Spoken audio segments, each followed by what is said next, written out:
Quit. Your BS. The room fell dead silent. No coughs, no movement, not even a breath. Senator Kennedy froze. His eyes flickered. Power had just slipped from his grip. Denzel didn't shout. He just stood there, calm, unshaken, like a man delivering judgment. 3 words, sharp as a blade. And everyone knew. There was no coming back from this. He didn't come to speak. Not at first. Denzel Washington sat in the last row of the Senate gallery, beneath the high vaulted ceiling and the shadows of 100 names carved into marble. He wore no pin, no entourage, no badge of protest, just a dark coat, a tired gaze, and a folded letter in his hands. It was creased and worn, written in blue ink, with tear stains where commas should have been. A mother's letter, a plea, the kind of thing no one reads anymore unless it's trending.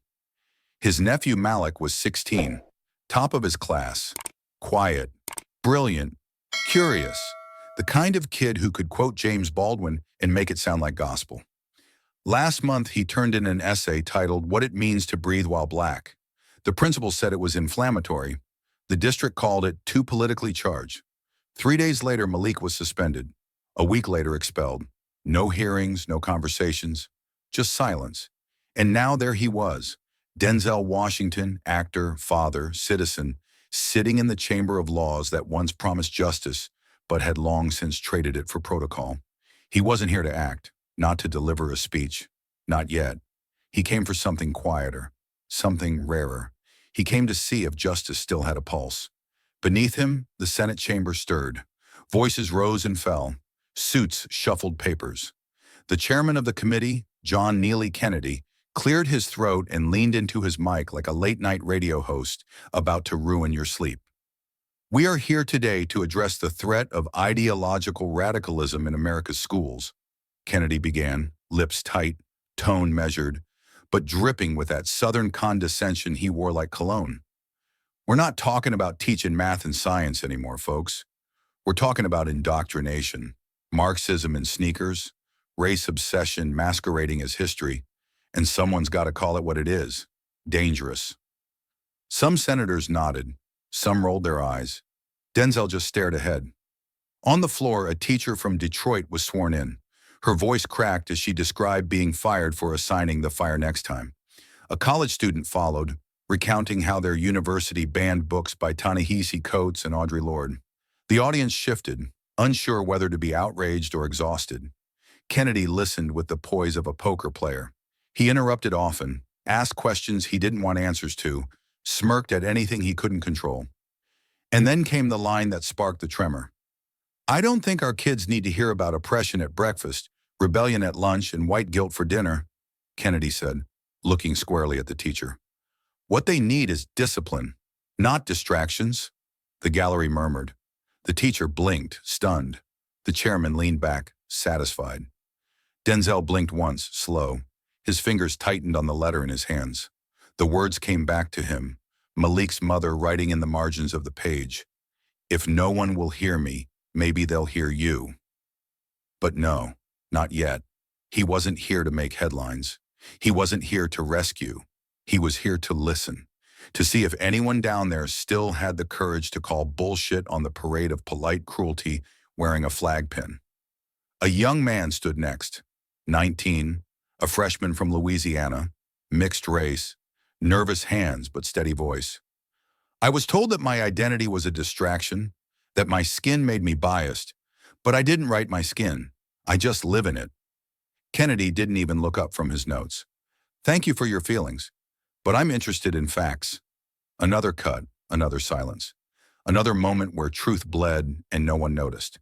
Denzel inhaled, deep, slow, measured.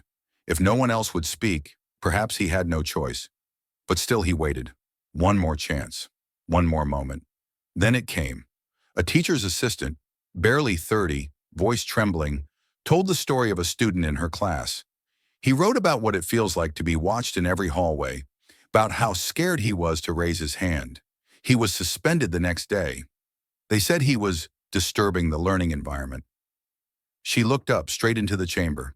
He didn't disturb anything. He was just honest. Kennedy smiled. And maybe honesty is the real problem. And that was it. The breath before the storm. The final match dropped into the dry field of silence. Denzel stood. He didn't raise his voice. He didn't unfold the letter.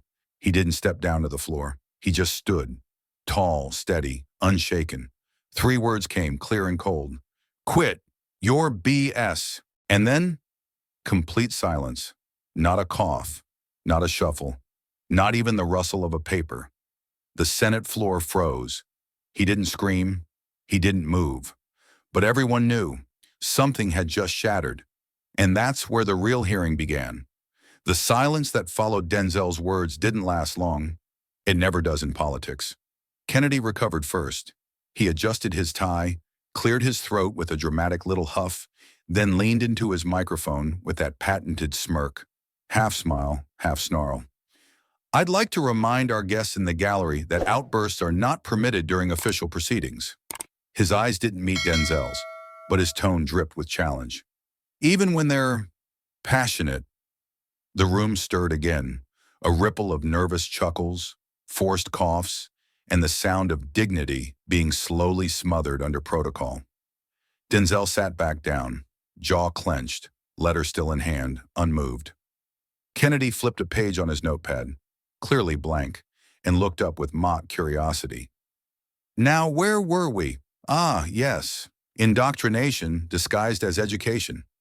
He turned to the next witness, a high school teacher from Baltimore with 15 years in classrooms and a fire in her voice. She began calmly, recounting how curriculum reviews in her state had stripped away books by authors of color, removed lessons on civil rights, and forbidden discussions of identity in classrooms. We were told to focus on math and reading, she said, but when I asked if we could teach about Rosa Parks in February, they said, only if you don't mention why she refused to stand. The committee room exhaled a collective hush. Kennedy blinked slowly, then leaned forward, eyes glinting. I'm curious, he said, voice honey-thick. When exactly did telling the truth become teaching trauma? The witness stiffened. It's only trauma if you pretend it never happened. He smiled. Or maybe it's trauma when we force children to wear the guilt of sins they never committed. Then he turned to the cameras. See, what we have here, ladies and gentlemen, is a narrative problem, not an education one. No one clapped. No one needed to. The knife had already landed. Kennedy turned to the next panelist, a young Latina professor from UCLA. She hadn't even spoken yet when he hit her with the first jab. Do you believe America is systemically racist? The question was bait. He asked it with the warmth of a trapdoor. She hesitated for a breath. Yes, in structure and in legacy. Kennedy nodded mock sagely. So should we rewrite all our textbooks? Erase Jefferson? Burn the Constitution? She opened her mouth to answer, but he was already moving on. Because that's what it sounds like. And forgive me if I say it plainly, I don't know who told y'all that victimhood was a virtue, but it's not. A low gasp escaped from someone in the gallery. Kennedy smiled wider. He smelled blood now. I don't know who's been forbidden to speak, he continued, scanning the room, but I sure see a lot of folks speaking very loudly about how oppressed they are. He let that hang for dramatic effect. Then, some people make a career out of offense, out of grievance, out of being wounded. He looked directly at the Baltimore teacher again. I don't see a silenced voice. I see a performance. There it was. Not a question. A wound. Denzel shifted in his seat. Across the aisle, a black girl, no older than 22, maybe a congressional intern, lowered her head to the table, hands trembling. Kennedy saw it and said nothing. Instead, he leaned back and let the silence carry his smugness. Diversity, he muttered, just loud enough for the microphone. Sounds like division to me. Someone rose from the gallery, then another, quietly, with pain in their eyes, no protests, no signs, just backs turning and footsteps disappearing down the velvet stairs. One by one, the witnesses were cleaved by questions that weren't questions at all, daggers wrapped in rhetoric, cold and clean. Each inquiry wasn't meant to learn, it was meant to shame, to twist, to reduce. Denzel's breathing slowed, his gaze locked on Kennedy, who now reclined comfortably, amused by the havoc he'd orchestrated. It wasn't about disagreement. It was about domination. His words weren't weapons of argument. They were scalpels of dismissal. The tactic was old, almost elegant in its cruelty. Feign curiosity while carving dignity away, one syllable at a time. And it worked, over and over, until people forgot what courage looked like. But not today. Denzel's fingertips tapped the edge of the letter in his hand. Malik's mother's words, faint but burning. "I'm not here to speak," she had written. "I'm here to be heard." He looked up again, this time not at Kennedy, but at the teacher, the professor, the girl with her head down. The fire was coming, and the next time he stood, it wouldn't be for silence. It would be for reckoning. Her voice was soft at first, so soft it nearly drowned beneath the buzz of fluorescent lights and the clack of a pen being tapped by an impatient staffer. She cleared her throat once, then again, before the microphone picked her up. Her name was Ms. Rena Miles, fifth-grade teacher, 11 years in the same school, the same classroom, the same desk with duct tape holding the corner drawer shut. "I gave my students a copy of Letter from Birmingham Jail," she said, voice trembling but not weak. "We were studying persuasive writing, and I wanted them to learn what moral courage sounds like, what justice feels like when it's been denied." She paused. Her fingers twisted the edge of her notes. They were just kids, but they understood it. More than most adults do. She swallowed. The next day I was called into the principal's office. They said I was cultivating rebellion, that I was turning children against the system. A short silence. 2 days later, I was terminated. The gallery didn't gasp. It didn't need to. The weight of her words pressed down like weather, unseen but everywhere. Denzel's eyes were down, the letter still open in his lap, but his attention was razor sharp. Ms. Miles was holding the room in her hands, not with volume, but with truth. "I never told them what to think," she said. "I just wanted them to ask why." That was when Kennedy leaned forward. He didn't even blink. "Well," he said, drawing out the syllable like he was tasting something sour, "maybe you should have had them read Letter from Parents Who Pay Taxes instead." A few low chuckles echoed from behind his desk. Staffers, perhaps, or just sycophants in suits pretending not to flinch.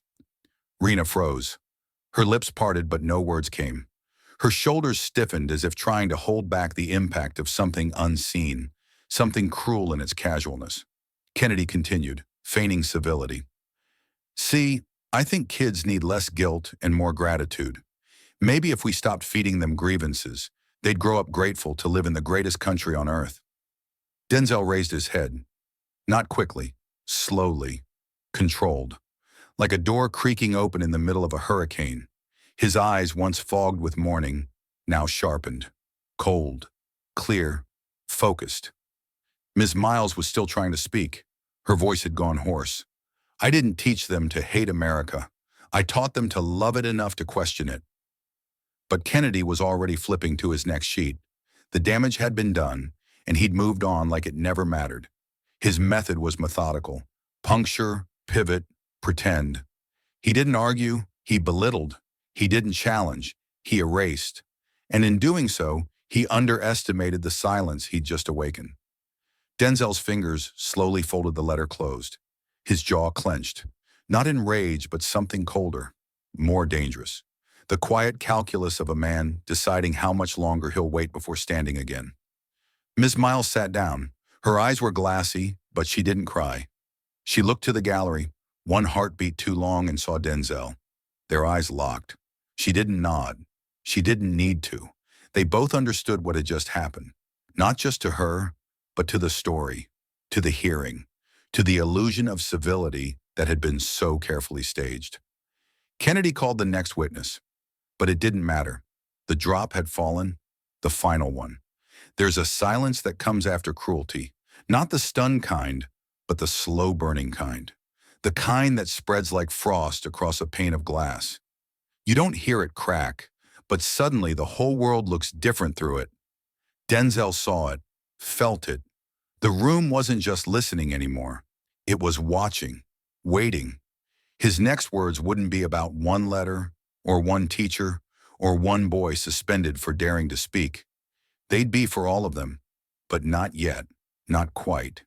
Not until the blade Kennedy kept twisting finally turned on itself. He was small, barely 5 feet tall, his blazer too big for his frame, and sleeves tugged nervously at the cuffs. His name was Elijah Brooks, 14 years old. He walked up to the microphone with the uneven rhythm of someone who had never stood at a podium before, but had carried more weight in his young chest than most men ever would. The clerk asked him to state his name for the record. He cleared his throat. Elijah Brooks, student, 9th grade. The room adjusted itself. Some leaned in, some leaned back.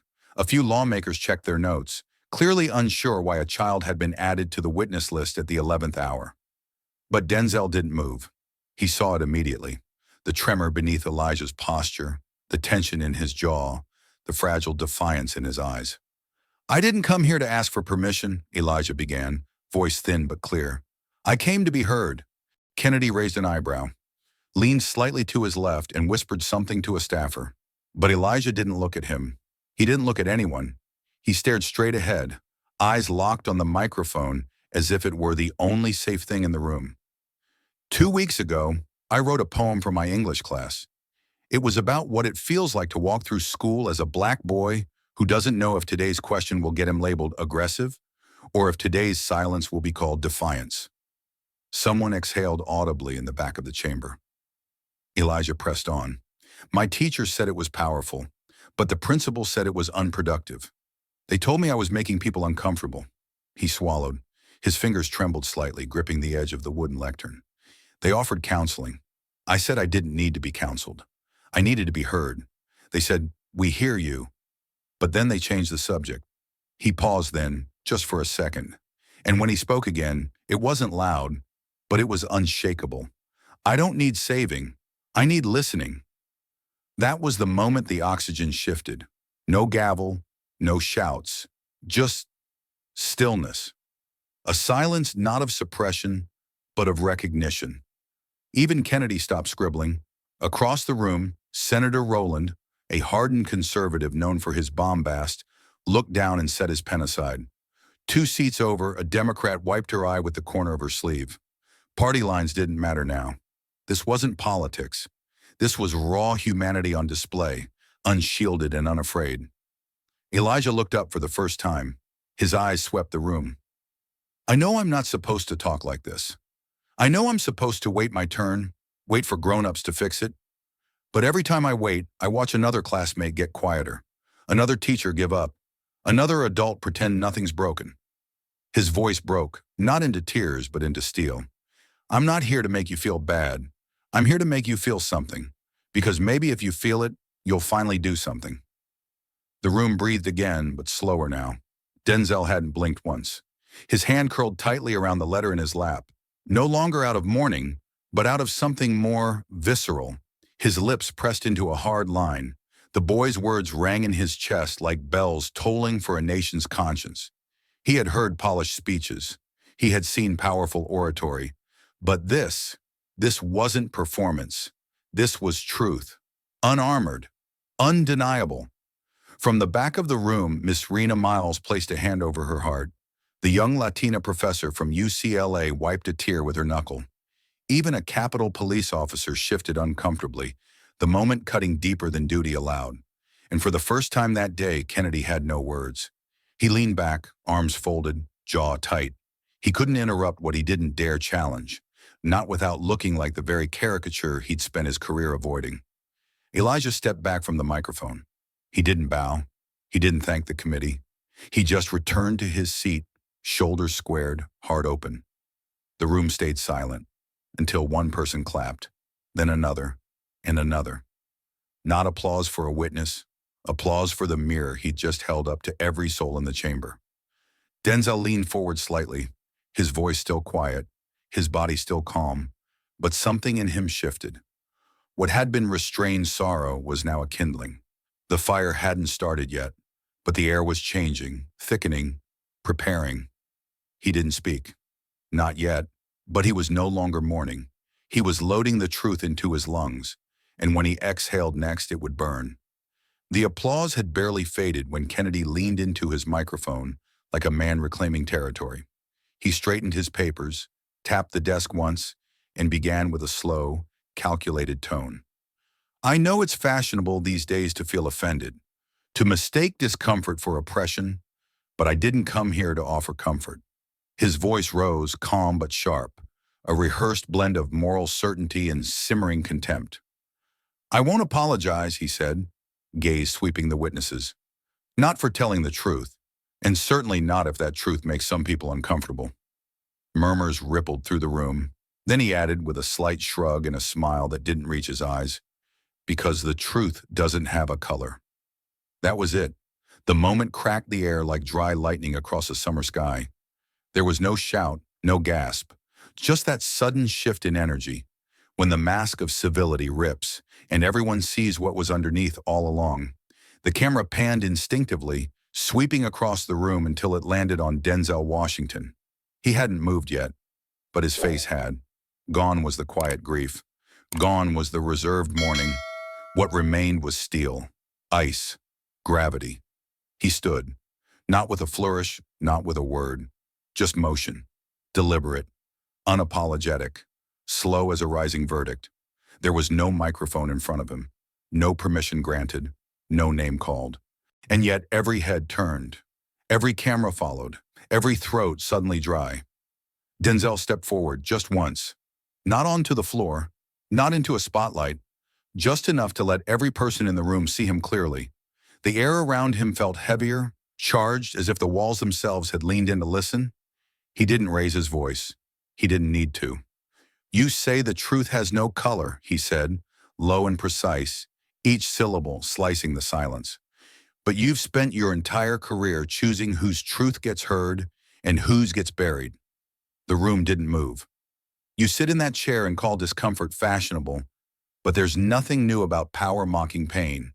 There's nothing revolutionary about pretending injustice is imaginary. His voice was calm, but the words burned. You reduce testimony to theatrics. You weaponize your smirk. You ask questions like knives and act surprised when people bleed. Kennedy's face tightened, but he said nothing. Denzel kept going, his body still. Only his voice moved. You speak of truth without color, then why do you always silence the ones who wear theirs on their skin? Now there was no shuffle, no whisper. The senators didn't fidget. The aides didn't type.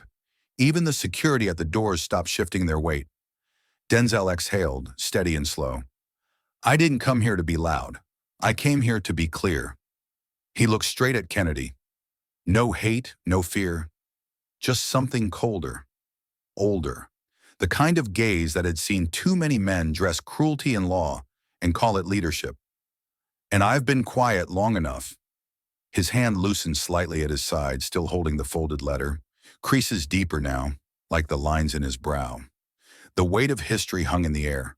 Not abstract, not symbolic. Living, breathing, pacing in the room like it had waited decades for this very moment. Kennedy shifted in his seat.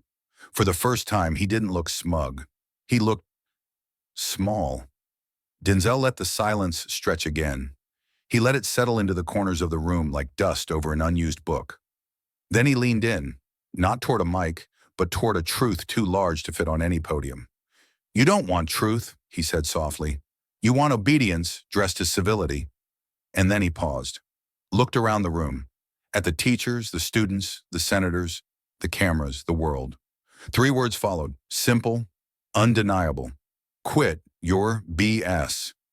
The words weren't loud, but they didn't need volume. They had weight, and they landed like a final sentence being read aloud before a gavel drops. Denzel didn't move at first. The room, still vibrating from applause, slowly settled into a stillness even more potent. The kind where every breath feels borrowed, and every second feels like it might be the one that changes everything. Kennedy shifted in his chair, adjusted his tie. The corner of his mouth twitched, as if rehearsing a rebuttal, but the words didn't come. Not yet. For the first time all day, he looked uneasy. Denzel's gaze didn't waver. He stared at Kennedy with a calmness that was more dangerous than fury. Not because it was cold, but because it was earned.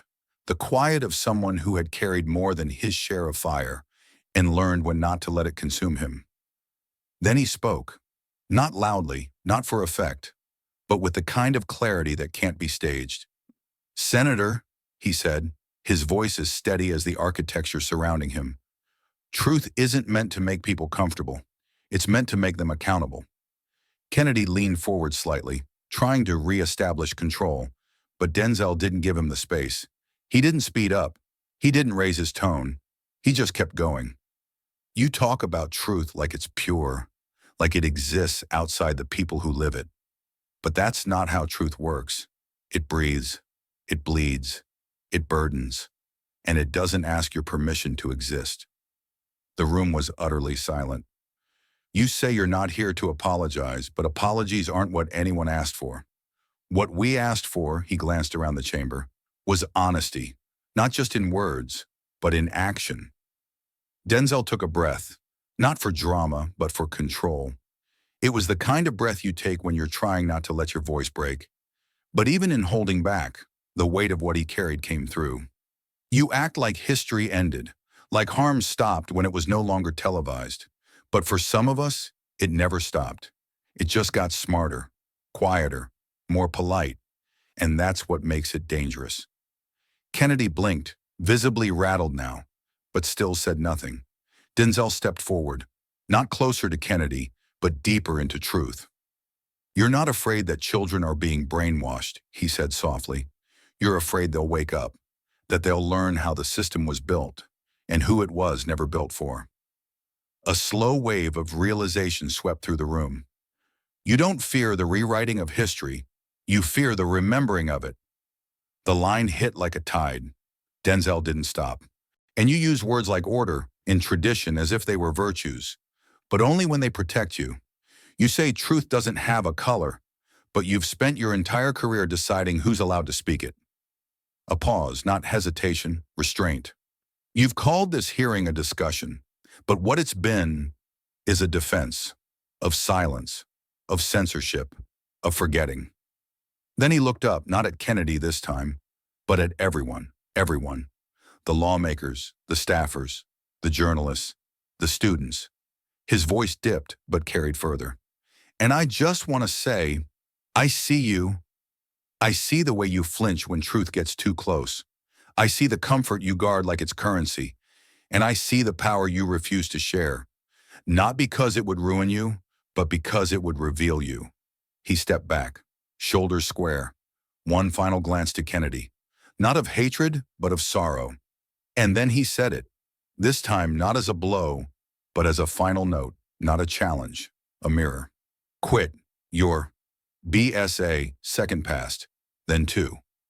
Kennedy opened his mouth to respond, but the sound never reached the mic, because the room had already exploded into applause. Not the chaotic kind, but the kind that comes from people who've been holding their breath for too long. It wasn't loud because it needed to be. It was loud because it couldn't be anything else. The room never returned to noise. After Denzel's words, after the silence, after Kennedy's lips moved but no sound came, something shifted in the air. Not just tension, not applause, but understanding. Heavy, irrefutable, permanent. There was no gavel to adjourn, no cameras daring to break the frame. Just the awareness that what had been said could not be unsaid. And yet, Denzel said nothing more. He didn't wait for validation. He didn't look for faces of approval. He quietly reached down, picked up the folded letter in his lap, creases now smooth from the pressure of his hand, and slid it into the inner pocket of his coat like a sacred object. Then, without glancing back, he walked toward the exit. Each footstep echoed with deliberate grace, not like a man leaving a room, but like one returning to himself. Behind him, no ovation followed, no need. There are moments that don't require noise to mark their power. They mark themselves. Outside the hearing room, the corridor was hushed. A few aides lingered by the walls, holding tablets they'd forgotten to check. A Capitol janitor leaned silently on his mop, blinking at the floor as if he were still inside that chamber, still hearing those words. One staffer approached Denzel slowly, as if crossing into sacred space. She didn't offer her hand. She only said softly, "My father was a teacher.